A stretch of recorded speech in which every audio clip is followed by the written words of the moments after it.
Hi, welcome to Joy Painting. I'm Bob Ross. Today we're going to paint a seatonscape. We're going to load up the brush here with some Laurenthian black, and maybe it's just a happy little tree living out here in the forest, and there's a trunk. It goes right down on the forest floor, and then we'll grab the brush and load it up with some azalea and crimson here, and it's a cherry blossom tree. And there's just blossoms everywhere, and maybe they're growing down towards the bottom of the tree right here, and just some blossoms up here, and what do you know, and a little right there, just wherever we want to put them. And maybe there's some birds up here in this tree, and right there, they're just singing on the side. And what breed are they? I don't know. Maybe they're hate breeding. They're like gwar, gwar. And maybe there's a knot in the tree. Then maybe there's a big old knot right here in the middle of the tree. It just lives right there. And then how about a little branch? It just comes out just wherever it wants to, and maybe it's just a little bit on fire. Okay. Until next time, happy painting, and God bless. Oh, and the boxcar starts now.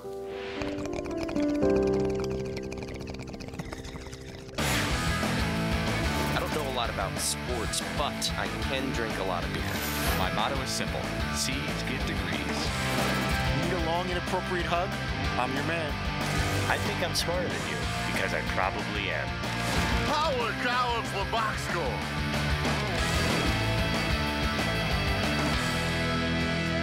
Hello and welcome to Box Score. I'm Brock in Los Angeles. The Danettes are joining us from Milford, Connecticut. Big day for us today, guys. We have our very own podcast. McLovin, are you excited? Yes, McLovin, are you excited? Now you have another avenue to spread your brand.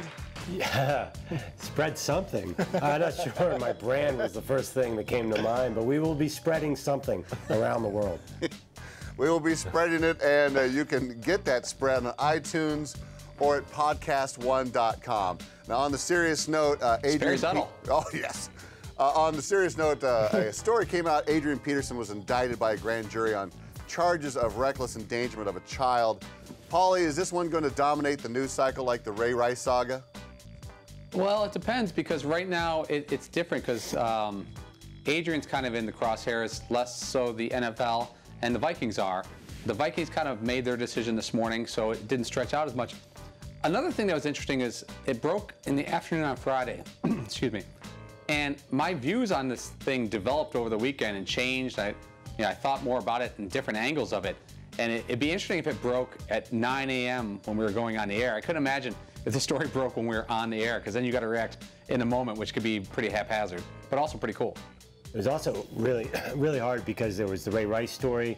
There was a big concussion story this weekend. There was just, it doesn't exist in a vacuum, this one story. So how do you had to also have the challenge, like, how do I fit this with the Ray Rice story? Does it fit at all?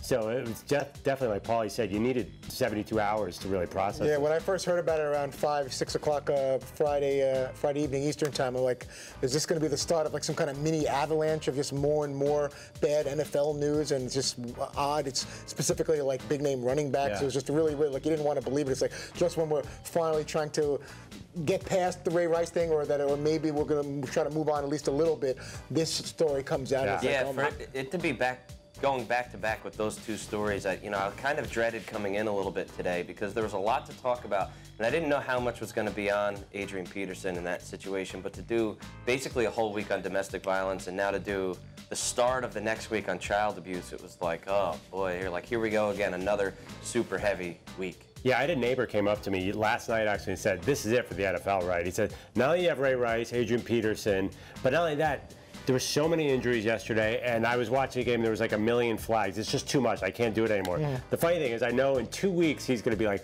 oh my God, did you see that Niners game last night? He's a Niners fan, so I feel like that he will totally go over his reaction, but you do have to look at the whole picture. And like you said, I wonder too, is this an avalanche on the NFL? Will there ever be a tipping point? I don't know. Adrian's story, big-time player, and it's a big story, and the boss wasted no time issuing his take on it. I understand discipline. It can be mental, it can be physical. Seen it, tried to understand it as a parent, tried to understand it as a child. But that's not disciplining. There's a point where you're almost enjoying this, and that's where it gets dangerous here. And I know you're going to get people, I've already seen it. Oh, tough love. This is what we're, what are we raising here now? You never survive in my house. I get it. You know, don't tell me how to parent. I'm not. You parent how you want to. Because you know what? I'm still trying to understand it. And I got kids who are teenagers and older. It never stops. You're still trying to understand. But what Adrian Peterson did, if those pictures are true, is abuse. And I wouldn't have him play for my football team. I think the fans really like when Dan gives his true, unvarnished opinion. It's not like, here's a sports angle of it. But one of the things I try to do is always get the sports judgment of it and work that in as well. But this is one of those things where you can't just go that way. You have to look at the facts and talk. All four of us in the room, five of us in the room, are fathers. And of different levels. We're from 4 different areas of the country. We all were born at different times. Dan older than anybody, but Seton younger than anybody, and they may look at things different ways. So you have to work in the father angle, not just the sports angle. McLovin, the boss said people should be respectful with their language. What were they saying via email and Twitter to you guys? Oh, you know, I actually hadn't been reading the email box on this particular topic, but I know what it's like every day. And you know, people behind the anonymity of a keyboard say some nasty things, things that I don't think they'd ever say in person, especially on these heated topics. So I do, you know, Dan makes it clear we want to hear from you, and he took a lot of phone calls today, you noticed, and they were good. But I don't think it serves the show to have anybody cross that line towards profanity. It was kind of nice, actually, to know that people talk to Dan like that the same way they talk to me. I'm sure some of the other Danettes where I'm like, wow, nobody would ever say this kind of crap to Dan. You're like, wow, they do. Yeah. Amazing. I thought it was just us lowly guys, but apparently it's people of all levels. Yeah, so. I got a couple emails over the weekend from listeners, and one of them said, this is why your show sucks for the following reasons. He said, this is why I never listened to the show. I'm like, well, then how do you know the reasons that we suck? I mean, you know, if I've never been to Hawaii and I tell you Hawaii sucks because of these reasons, or I go to Hawaii all the time and it sucks, what a hypocrite. I find it very funny that, you know, give us constructive criticism. You say, hey, I just want to say this. We're not, you know, it's not that we can't take criticism, but if you veil it saying, I never watch, but here's why I hate your show, or I always watch and your show sucks, kind of flawed arguments. Do you guys block negative tweeters to your Twitter feed? Yeah, I definitely do. I blocked like 5 today just because, and you know, I've started like, for some reason when we started doing like Facebook, actually, I just allowed everybody to be my friend. And then I've started to notice like, wow, I really don't want to be friends with a lot of these people. So I've started unfriending a lot of people. I block all kinds of people. I don't need all of that negativity in a constant reminder of it. No. Everyone weighed on this topic. Even Charles Barkley joined the show and had this angle on it. They ain't worried about women getting hit before Ray's wife hit his woman. They ain't worried about child abuse before Adrian Peterson did it. That helps my point. All these jackasses in the media, they go crazy when a celebrity do something wrong. They ain't been complaining about women getting hit. This been a problem. I ain't never hit a woman, and I hope and pray I never will. But all of a sudden, everybody's going crazy on domestic violence because Ray Rice. Same thing with Adrian Peterson. This stuff been going on for years, Dan. Leagues? You just made a great point. We just can't go crazy every time a celebrity do something. You know, I couldn't disagree with Charles Barkley more on this, and frankly, Tony Dungy today too. I completely disagreed with most of his take, but I think that people will always find a way to like disparage or put down a current cause or something that's really happening right now by saying, well, where were you yesterday? Well, that's completely irrelevant because we're all here today. So I think that some people can jump on a bandwagon of a cause, but to say that unless you were complaining about domestic violence or child abuse before these cases came up, then you only have a leg to stand on, I think is a little ridiculous. Indeed. Well, you guys had Devin Still on from the Bengals, and his story of his daughter is truly inspiring. Fritzy, is this a breath of fresh air amongst all this stuff? Yeah, big time. Just with all the negativity, and as Seton was saying, like, you know, part of hesitance, it's like, we're going into work to start the week with more of this stuff, from domestic abuse now to child abuse. But hearing this story and what the Bengals did to keep him on the practice squad to help pay all the medical bills for his daughter Leah, who's in stage 4 pediatric cancer, and how Sean Payton bought 100 jerseys, and they've raised, like, I think over $400,000 for the cause, and hopefully they can, you know, get this tumor of his daughter removed in in the coming weeks. It was really, really nice to hear what's going on as far as something positive with someone affiliated with the NFL. So I thought it was very good timing for us to have that break in the second hour of the show today. There's an awkward thing though, Brock. Let me tell you something, because as nice as it was to have Devin Still and Rick Neuheisel for the second hour, if 3 minutes before Devin Still came on, Adrian Peterson was traded to the Cowboys, Devin Still would have been unbooked. And we would have talked about that topic because that would have been the news of the day. Maybe moved him to later or moved him the next day, and that's what the business is. I mean, yeah, it was nice to have him on, and yeah, we had room for it today because there wasn't breaking news. But if it happened to go the other way to the minute, I mean, I'm being very specific here, it's unlikely. You have to, it's not about what you want to do and what's pleasant to you. Gotta do what you gotta do to keep the news rolling. Coming up, a proud papa gets a special surprise. Very nice. Feel good.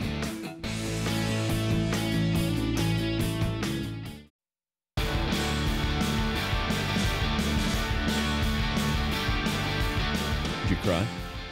I didn't. I was more elated. He's Rick Neuheisel, the Pac-12 Network analyst, former UCLA head coach. And we bring in his son, Jerry Neuheisel, who joins us now, leading the comeback with the Bruins. Jerry, how disappointed are you that your dad didn't cry after your performance? I would expect a little bit more emotion out of him.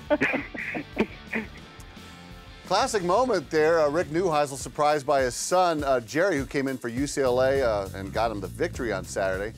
Fritzy, how do you set all that stuff up?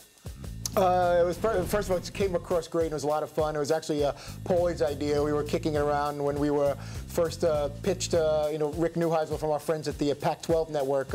My initial reaction was, we're always sensitive to not putting on a certain guest too soon if they had just been on. Obviously, he was on recently doing his song and everything. But the guys convinced me very quickly, like, this is a really fun, cool thing. How rare is it that Rick Neuheisel's son, who played the same UCLA quarterback position as him, became a hero in Texas. So we reached out to UCLA to help us set up Jerry as a surprise to Rick. And then it was an extra surprise that we didn't set up Rick's wife, Susan. Rick just handed the phone to her. So next thing you know, we got all three of them on the line, and I'm glad we did it. And by the way, the interview was 1 minute shorter than Fritzy's answer right there. Wow, that's not very nice. This is a classic DP show move, is the surprise guest caller. I mean, we've even done that on ourselves. I remember one time I had a stat of the day that directly refuted what Bob Costas has said, and these guys lined up Bob Costas to then confront me afterwards, which was awkward. But we've done that a few times. Coach K, yeah, I want to say, called in with Bob Knight. No, it was Bo Schembechler called in. Bob Knight was on the show. This is 02. Yeah. Bo Schembechler called in with Bob Knight. Bob Knight we also had on once, and Tony La Russa called in from the Cardinals. Surprise callers are one of the, it can be very tough to pull off, but when it works well, like today was beyond great. And when it works well and the parties are playing, Barkley did it once. We had Phil Mickelson on winning his first green jacket, and Barkley was a surprise caller, and it might have been the other way around. I don't remember if Barkley was on first or Mickelson was on first, but somehow there was a surprise caller. Has it ever not worked? Do you guys remember a case where you guys brought someone in and it didn't? You're going to have to give me a minute, but yeah I'm sure there was. or it didn't live up to the way we envisioned it to. Now, I don't think we ever had a disaster like that where it was awkward or anything, but I'm sure there was at least one time where we had higher expectations for how cool it would be, and it didn't necessarily come out that way. Paulie, were there any side bets as to whether Neuheisel would have a song ready for this visit? Yeah, we didn't expect that one, and that may have been too much. That may have taken away from it. I thought about that too. But you know what? The funny thing was that not only did they sound alike, but they had similar sense of humor. There was a point where Jerry was talking, the younger Neuheisel, making fun of his dad, and for a second I was like, wait, which guy is this? Because I was kind of monitoring the phone lines and seeing where we're going to go next, and for about 10 seconds I couldn't tell which guy was talking to us, which I guess was even more cool. Well, as you guys just alluded to, you had them all. You had Rick, Jerry, and you had Mama Neuheisel on the phone, and DP did not take it easy on her. Who is the best quarterback in the family?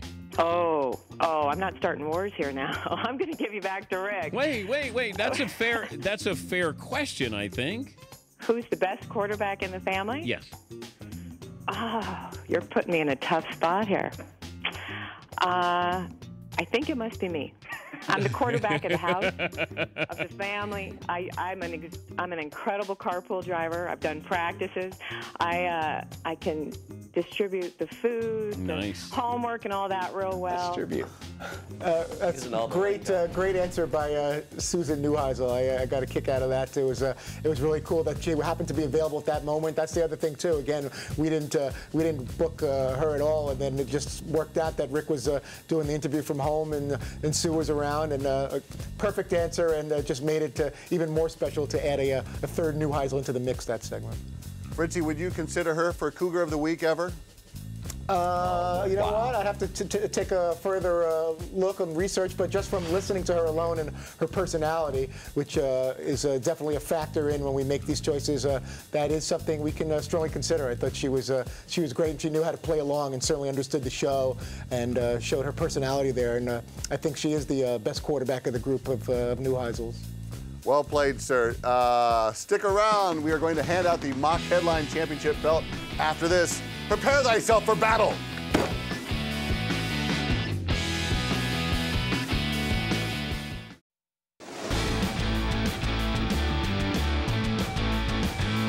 Welcome back to the Box Score. As we are creatures of habit here at the Box Score, we want to keep our Monday tradition after this busy weekend and lay it the smack it down in another edition of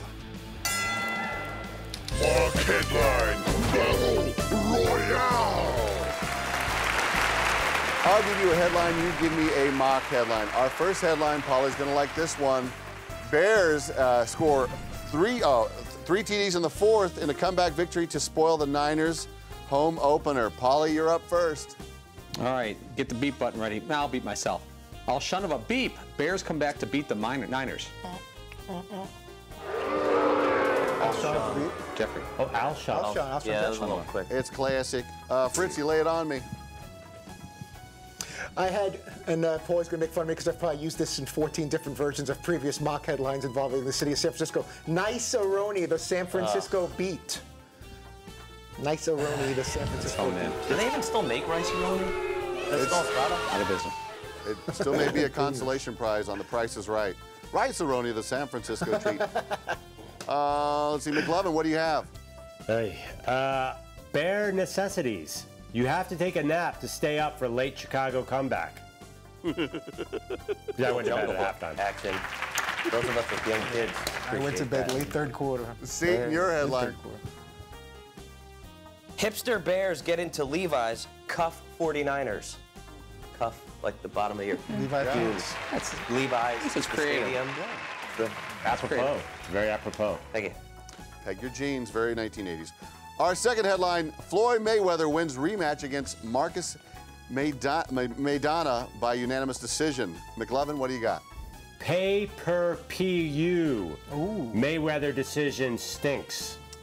Pay-per-PU. That has a futur about it. Seton, your headline, please. This is probably my most awkward headline, so I'll apologize in advance. But in other domestic violence news, Floyd Mayweather won this weekend. That's not supposed to be funny. But it gets applause anyway. Applause. Big domestic people out there. Fritzy, what's your headline?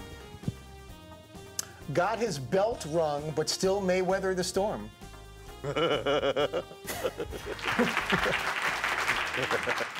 Follow your headline. Already laughed for that one. Null and Floyd, Mayweather cakewalks to another big payday.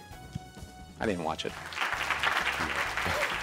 It felt like you watched it. Our third headline, Boston College pulls off the upset victory over number 9 USC. Seton, you called the upset last week.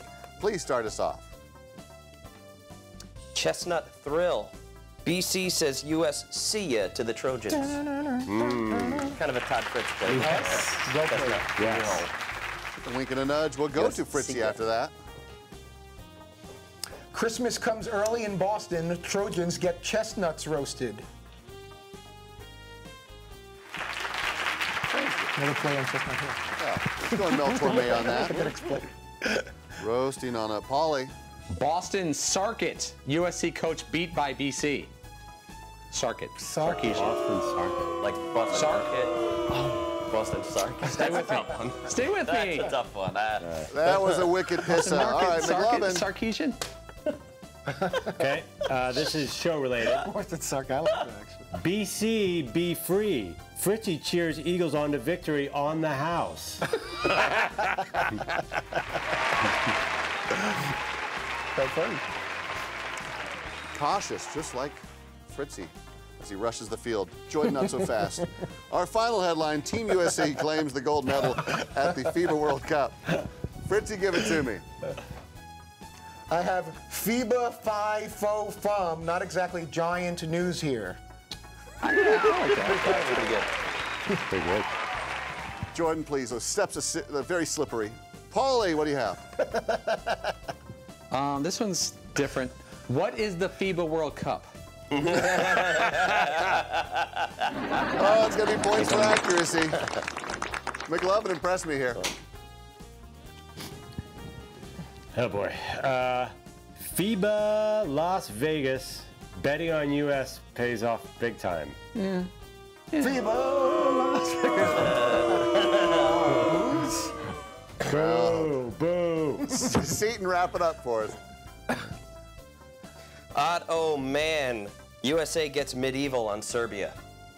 A little Ottoman Empire humor. Yeah. You don't get a lot of that. Oh man, little history lesson for you. Yeah, a little Pulp Fiction. All nice efforts. The mock headline championship belt, of course, goes to Seton O'Connor. I'm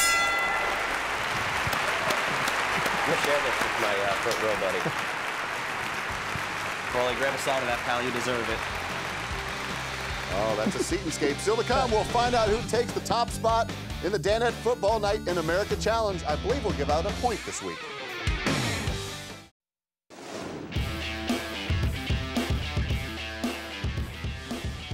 Welcome back to the Box Score. Last call here. Classic game last night for Sunday Night Football, but the one question we want answered was what suit color Dan was going to wear. Let's go to judges and wrap up week 2 of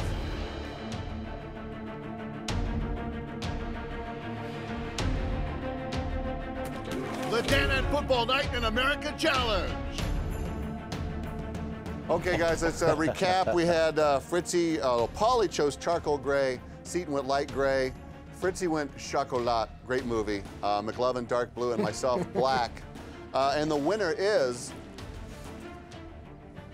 are we gonna go with dark charcoal gray and Paulie's the winner? I got to tell you, Brock, if you don't mind me jumping in, sure. I'm not sure how I would rule on this because Seton did a smart move and didn't just take light gray. He took medium and light gray, which was a ballsy move. And I took dark gray. And I don't know if I would call that suit dark gray. Again, being truthful, which is new to me, I don't know if I would, I guess I would leave it to the room. I think it's on the darker. When I saw it, I thought it was on the darker side of light. Would you? All right, let me ask the back row. Is that medium to light gray, or is that dark gray? Now, also look at Tony Dungy's suit, because that to me looks like very dark gray. Ooh, that's a good point. I didn't think of Dungy's suit. I initially saw it as a little on the So you're changing your mind?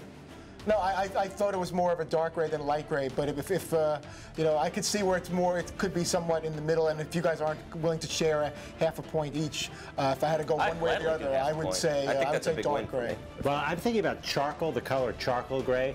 They don't mean black charcoals. They mean after it's been cooked, it's got a lighter gray to it.